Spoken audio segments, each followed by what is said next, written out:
Hello, Quadabble here on my main account, and today we're talking about Doom Tower. So Doom Tower just reset.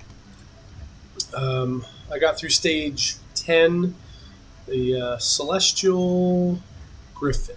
Celestial Griffin. And actually yesterday, like this morning when it first reset, I did my first 10 on Celestial Griffin. And then I just remembered that I want to always do the hard side first. I don't want to get to this position. So when I have to use my 10 keys, I instantaneously can just use them. Is really what I'm trying to say.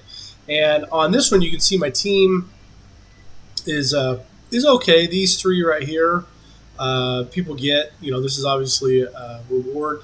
These are from two different fusion events. And again, the Underpriest Brogni was insanely hard, the hardest one ever I've ever participated in. But I just wanted to show you the groups I can. You could use right here. You could use. I could use. It's not Brogni. Champions. Let me go look. I can't tell who that is. Roglin. I had Brogni stuck in my head. Roglin. I could use Roglin there, but Roglin didn't have anything to do with crowd control. So using Scylla Drake seemed to work better, and she's color coded to be able to take less damage and do more damage. So that was helpful. And yes, these two champions do decrease turn meter, or this one decreases turn meter and this one increases turn meter. But at the same time, the speed boost they get from the boots kind of outweighed that little 20% or 25%. How much does he give? He's right down here somewhere. There he is. Apothecary does a turn meter of 15%. So basically, when he first pops it on, it's going to make the Celestial Griffin go due to one of his passives. But the increased speed, 30% in all battles for all allies, seemed to work out pretty good too. So, but this was the team that I chose, and then usually on the other side, you don't have to be too specific. On the normal side, if you can beat the hard side, you can beat anything on the normal side. And you can see over here, I just had 2 revivers going, and this is almost my standard. Just beat the. This is my standard Doom Tower team. I just kind of use this team to run through the levels and whatnot. So, but back over on hard, I wanted to show you the team that I used and how it works. So we'll just get right into one of the battles, and then I'll talk to you about the champions. So I'm just going to go ahead and do the multi-battles and go. I doubt if we'll even see more than one, but you never know. Just come in here, speed boost. Now, to me, it also seemed like the initial groups, the 2 waves before, the 2 rounds before, they're really lighting them up. I mean, there's really nothing too difficult about these champions. And it just seemed like these levels were actually pretty fast, so there wasn't much to it. I have the Royal Guard in there just for the big hit damage, but at the same time, I've got my Reviver in there to take care of that if I do lose.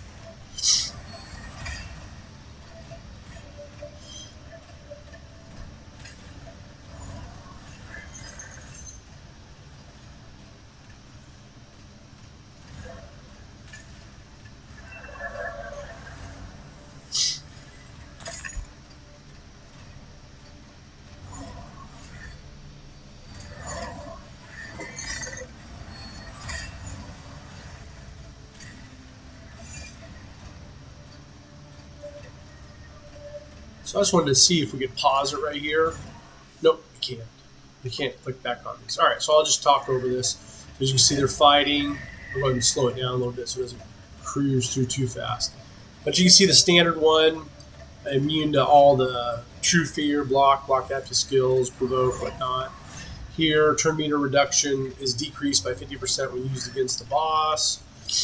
Damage for the skills that scale against max HP, which is Royal Guard, cannot exceed 10% of their max HP.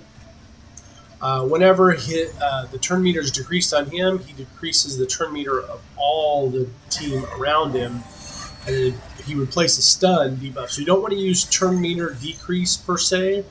I think one or two of my champions might have it, but it's not really a crazy skill that I use a lot. And then whenever the turn meter is filled, his turn meter is filled the same amount, and that same amount is tracked individually for each enemy. So if I went 15% for everybody down below, then he's going to get, 75% increase. So kind of have to be careful if you're going to use turn meter increase or decrease. And then he adds, this is where his danger comes in. So he's got these Griffin wings over here, this counter over here, and it just starts hitting you really hard after about level 10, but it goes to level 20.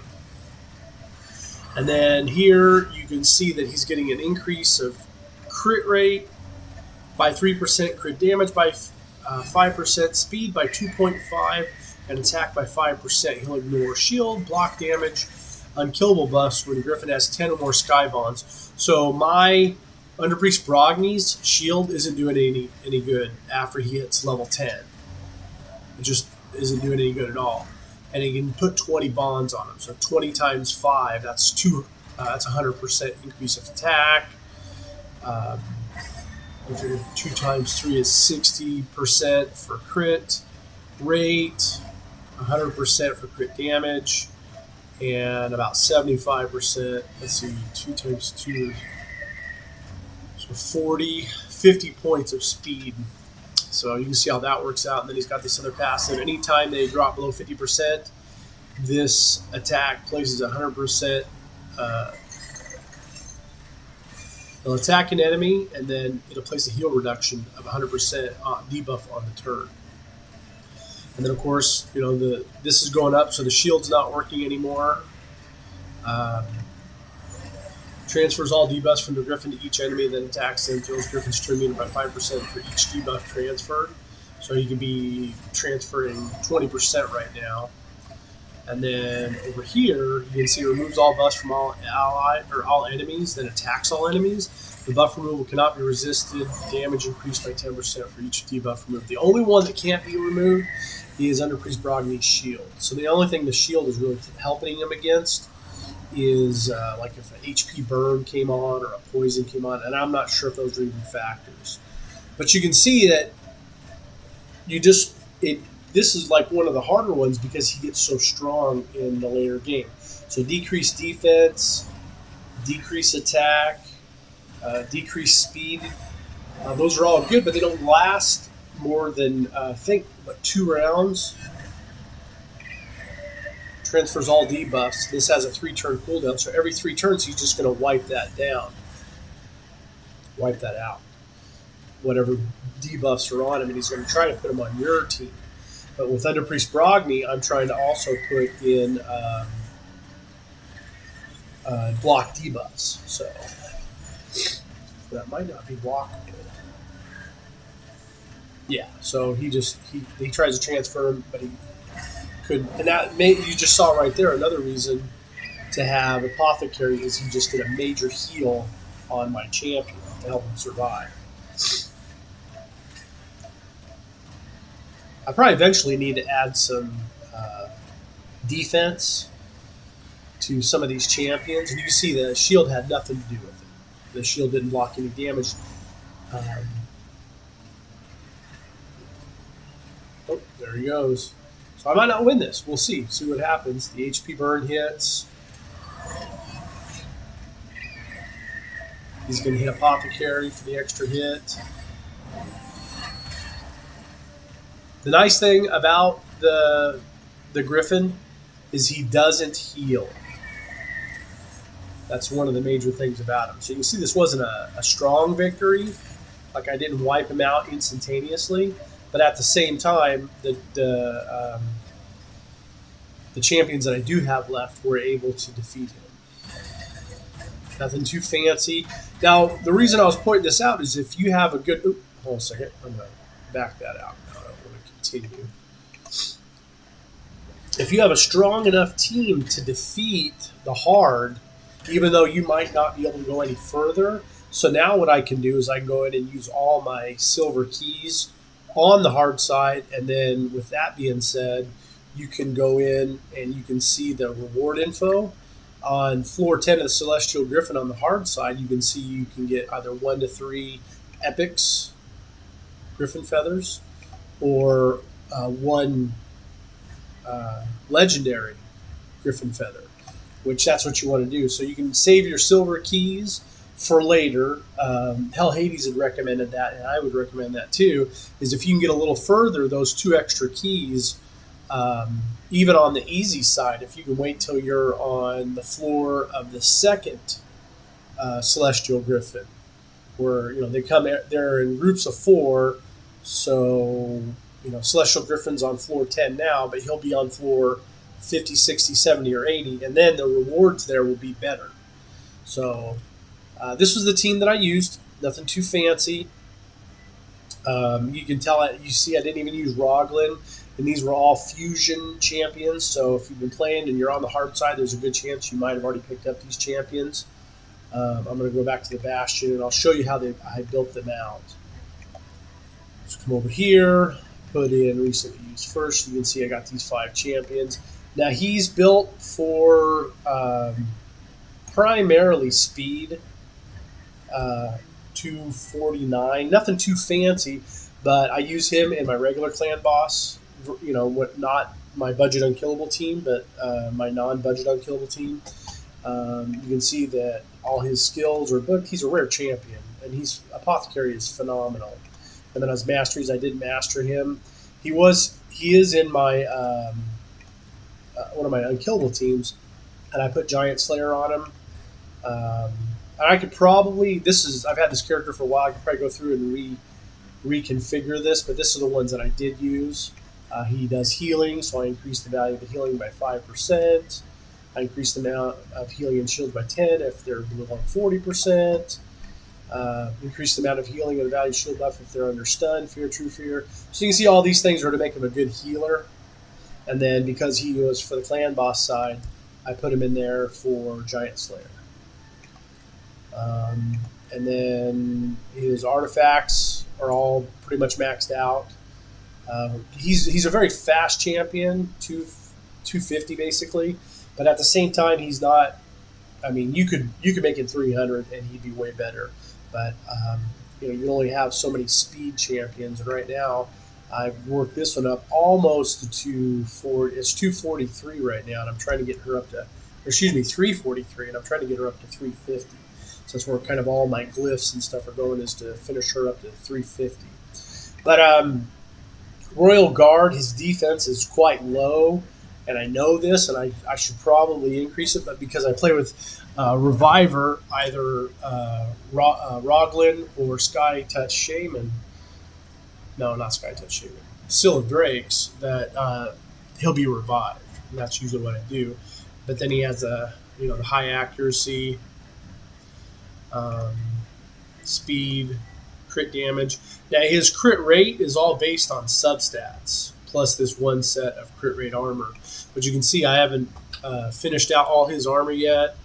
His skills, I believe he is completely booked. And then his masteries, I haven't finished out his masteries. And there's a lot of work I could do on these masteries and make this champion even better.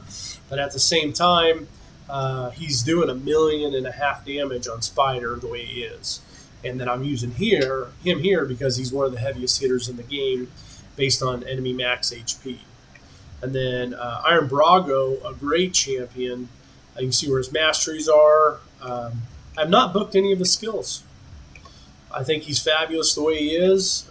Doom Tower defense by 34%. So if you don't have this guy, Whirling Frost King, or even Roglin, he is made for Doom Tower because he'll give the aura of 34%, and then he turns around and he increases the defense of all allies by 10% of this champion's defense. Now, it doesn't say max champion's defense, so I'm going to believe that it's based off this 1487. So basically, he's given everybody 150 extra defense to everybody, which is great. There's nothing wrong with that. And him himself is almost pushing 5,000, so he's a very high end champion. I've enjoyed him, and he's in destroy gear because there's another champion or another Doom Tower where you have to take down the enemy's max HP. I believe it's Scarab King, so he's built for Scarab King. Is primarily what I built him for. And then Scylla Drake's another destroy set of armor. Now she's your free-to-play reward, login reward, I believe at 180 days, and she is phenomenal. I can train her with Roglin all day long and still be very happy with her. You can see over here, at one point in time, I thought I'd be using her, or I did use her in Clan Boss. So I gave her this War Master, but it's not quite necessary anymore, so I could revamp this. And basically, I was just trying to make her fast in case other champions died. So what I could do is put her in this one and max it out to this one, increases champion's turn meter by 20% whenever an ally drops below 25%. And that would just make her super fast, absolutely super fast. So she can heal based off her passive, and then she can turn around and revive. And her revive is a really great skill, and I did book her. So if you've gotten her, I say book her. She can be your healer in everything. She's phenomenal in faction crypts. So she's where it's at in my opinion. So she's let's see, on this Boundless Sky, also places on a random ally for 2 turns and increased speed on a random ally for 2 turns, and heals all allies by 10% of their max HP. And that's pretty cool because it includes herself, and she's basically got a 40,000 HP. So her skill, where it says 10%, that means she's given herself 4,000 HP at the beginning of every turn. And then, like I showed you before, now I haven't finished this. I was kind of waiting for the next level up, the next artifact enhancement event. So I got this one to 15, and I can increase it to 16 and get her crit rate up just a little bit more. Right now she's at 67, and if I did upgrade that, that would take her up an additional 15% basically. So with that being said, instead of 65, she could basically be at 80% crit rate. And her AO, she has it's this one right here, this Wing Beast Fury. She has a 20%, 35%, 2 times to place a stun debuff. So with that crit rate being up there so much, and then her crit damage isn't too bad either, I could possibly change this out to a crit damage amulet, and get that done. But this is her build. And then of course Under Priest Brogni, now I've seen him do phenomenal everywhere he's used, but I built him specifically to help me in Doom Tower, again with the Destroy Armor set. So this is the group. I think this is 4 of the people. 1, 2, 3. So those all have Destroy set armors. Those are 3 of the people that I use against Scarab King. That's then I know there's a few others that I use too for Scarab King, but those are the ones I use. And then, like I said, with him on his Masteries, I booked him. I took him down these 2 paths. This gives him a increases turn meter when an ally is attacked with a critical hit. So I just wanted him fast so he could get back on his shield, block debuffs, and attack. Shield, block debuff, and increase attack debuff. And then of course down here I was trying to make him as fast as he could. So whenever increases whenever an ally drops below 25%. So if he's playing with 4 other people, he'll get 100% if there's a big AoE or something that drops him below 25%. So then he can turn around and put that shield back on. And then increases the chance of placing debuff from skills or artifacts. And that helped with his A1, 45% chance.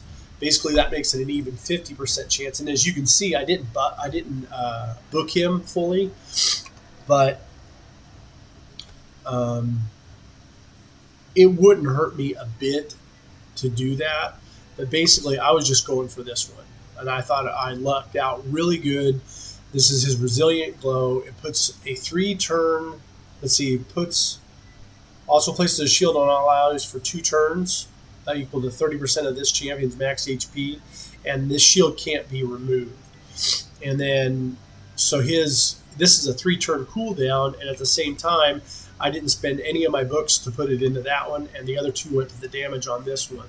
So it made him a little more damaging, but with only 4 books, this champion became super usable. Instead of a 5-turn cooldown, it was a 3-turn cooldown, so I was really lucky on that.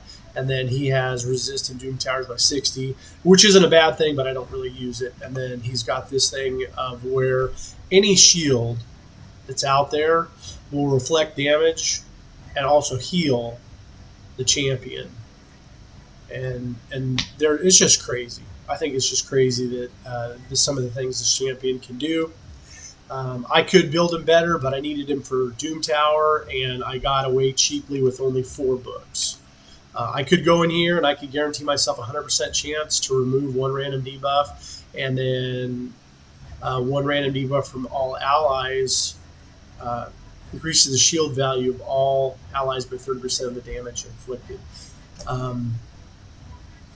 I could make it 100%, and he could be a debuff cleaner every 3 turns, which would be phenomenal, but it wasn't quite necessary for me to get what I needed out of it. So, and that's what I used for Doom Tower at the Celestial Griffin at stage 10 on hard.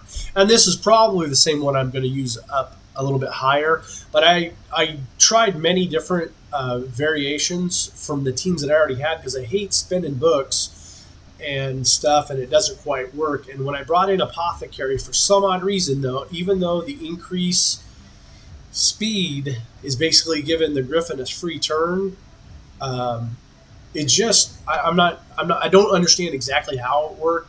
But having this one champion put increased speed buff on my champion, and take the risk of the Griffin getting a turn every 2 or 3 turns when he uses that ability, it was worth it to me. And then any decreased speed didn't seem really to hurt, in the idea that it gave the Celestial Griffin an extra turn. But the speed increase, if you get too crazy with it, he just speeds up too fast, and he gets to level 20 way too fast. So, all right, well that's been quite long, but this is the team that I used to beat Celestial Griffin on the hard side for floor 10 on the hard side. All right, well, I hope that was helpful. Have a good one.